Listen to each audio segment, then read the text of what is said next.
اعوذ باللہ من الشیطان الرجیم بسم اللہ الرحمن الرحیم وَلَقَدْ جَاءَتْ رُسُلُنَا بِإِبْرَاهِيمَ بِالْبُشْرَىٰ۔ اب یہاں حضرت ابراہیم کا ذکر آ رہا ہے۔ میں نے کہا تھا کہ 3 رسول پری ابراہمک، نوح، ہود، صالح۔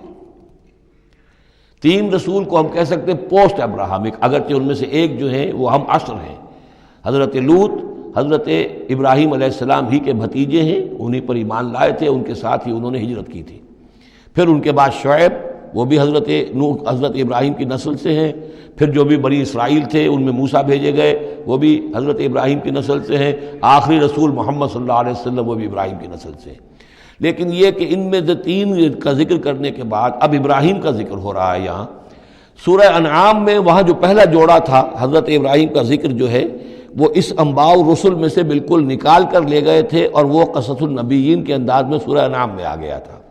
یہاں اس جوڑے میں فرق یہ ہے کہ حضرت ابراہیم کا ذکر بھی یہاں شامل کر دیا گیا، لیکن فرق وہی ہے، یہ وہ انباء الرسل کا نہیں، حضرت نوح، حضرت ہود، حضرت صالح، حضرت لوط، حضرت شعیب کے انداز میں ذکر نہیں ہے، بلکہ ایک انداز ہے کہ حضرت لوط علیہ السلام جن شہروں کی طرف بھیجے گئے تھے اور اس کی وہاں پہ بسنے والوں نے ان کی بات ماننے سے انکار کیا، تو جو عذاب الہی لے کر جو فرشتے آئے تھے جنہیں بھیجا گیا تھا، وہ پہلے آئے حضرت ابراہیم کے ہاں، اور وہاں حضرت اسحاق کی ولادت کی انہوں نے خوشخبری دی حضرت سارہ کو۔ بس یہ ایک واقعہ بیان کیا درمیان میں، ورنہ اصل مسئلہ جو ہے وہ حضرت لوط کا شروع ہوگا۔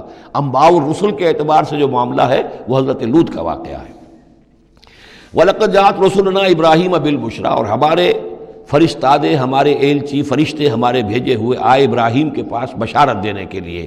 قالوا سلاما، انہوں نے آ کر کہا سلام۔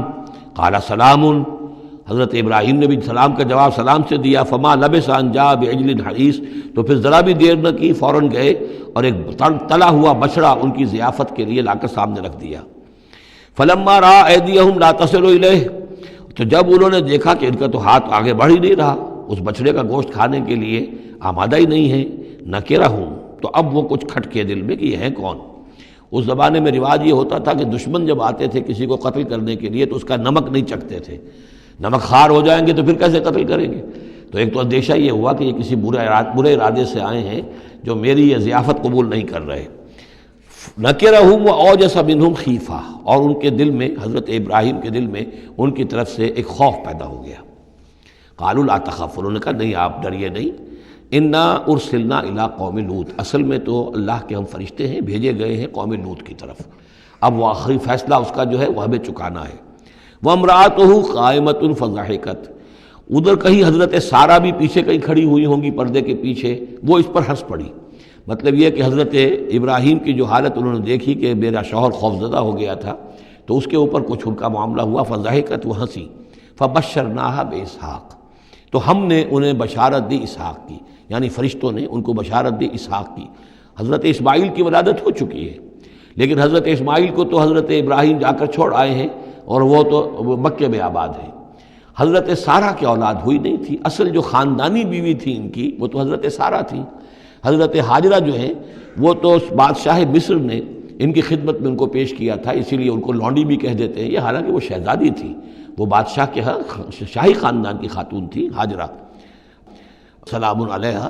لیکن یہ کہ یہ یہودی کہتے ہیں کہ وہ تو لونڈی تھی، کنیز تھی۔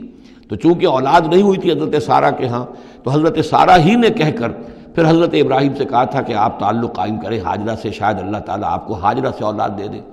لیکن جب وہ اولاد ہو گئی حضرت اسماعیل، تو پھر وہ جو عورت کی ایک فطرت ہے اور مزاج ہے، تو ان کے لیے کھلنے لگی یہ بات کہ مجھے اللہ نے اولاد نہیں دی۔ اب ظاہر بات ہے کہ حضرت ابراہیم کی توجہ زیادہ ہو گئی ہوگی حضرت ہاجرہ کی طرف، اپنے بیٹے کی طرف، تو پھر وہ ذریعہ بن گیا کہ انہوں نے کہا کہ انہیں چھوڑ کر آؤ، اور اللہ کے حکم سے حضرت ابراہیم نے حضرت ہاجرہ کو اور حضرت اسماعیل کو وہاں بیت اللہ کے پاس، یا بیت اللہ جہاں بعد میں تعمیر ہونا تھا اس کی صرف بنیادیں اس وقت تھیں لیکن کوئی نشان اور نہیں تھا، وہاں چھوڑ دیا۔ اب یہاں جو ہے اولاد ہو رہی ہے، ان کی بشارت دی جا رہی ہے۔ تو حضرت اسحاق چھوٹے ہیں حضرت اسماعیل سے۔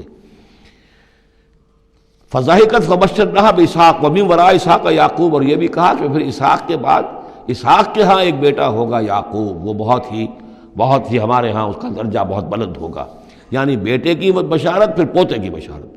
قالت یا ویلتا آلد وانا عجوز وہذا بالی شیخا، انہوں نے کہا ہائے میری خرابی، کیا اب میں جنوں گی جبکہ میں ہو چکی ہوں نہایت بوڑھی، اور میرا یہ شیخ جو ہے، میرا یہ جو شوہر ہے یہ بھی شیخ ہے، یہ بھی ضعیف ہے، بوڑھا ہو چکا ہے۔ ان ھذا لشیء عجیب، یہ تو بڑی عجیب بات جو آپ بتا رہے ہیں، یہ خوشخبری مجھے دے رہے ہیں اس بڑھاپے کی عمر میں کہ میرے یہاں بیٹا ہوگا۔ قالوا اتعجبین من امر اللہ، ان فرشتوں نے کہا کہ کیا آپ تعجب کرتی ہیں اللہ کے معاملے میں؟ اللہ کا فیصلہ ہے، اللہ جیسے چاہے پیدا کرے، ہم اللہ کی طرف سے خوشخبری دے رہے ہیں، اپنی طرف سے نہیں دے رہے۔ رحمت اللہ وبرکاتہ علیکم اہل البیت، اے نبی کے گھر والوں تم پر اللہ کی رحمت ہو، اس کی برکتیں ہوں۔ اب یہاں اہل البیت کو سمجھ لیجئے کس کے لیے ہے؟ حضرت سارہ کے لیے ہے۔ اہل بیت رسول ازواج مطہرات ہیں، ان کی ایکسٹینشن ہے جو حضور نے کہا ہے اللہم ہؤلاء اہل بیتی، اے اللہ یہ بھی میرے اہل بیت ہیں۔ حضرت فاطمہ، حضرت علی، حضرت حسن، حضرت حسین، وہ بھی اہل بیت میں، یہ ایکسٹینشن ہے۔ اہل بیت اصلاً نبی کی بیوی، یہاں پر کس کے لیے آ رہا؟ حضرت سارہ کے لیے، گھر والے۔ ہم کہتے بھی ہیں گھر والے، گھر والے کون ہوتے ہیں؟ گھر والی تو بیوی ہوتی ہے۔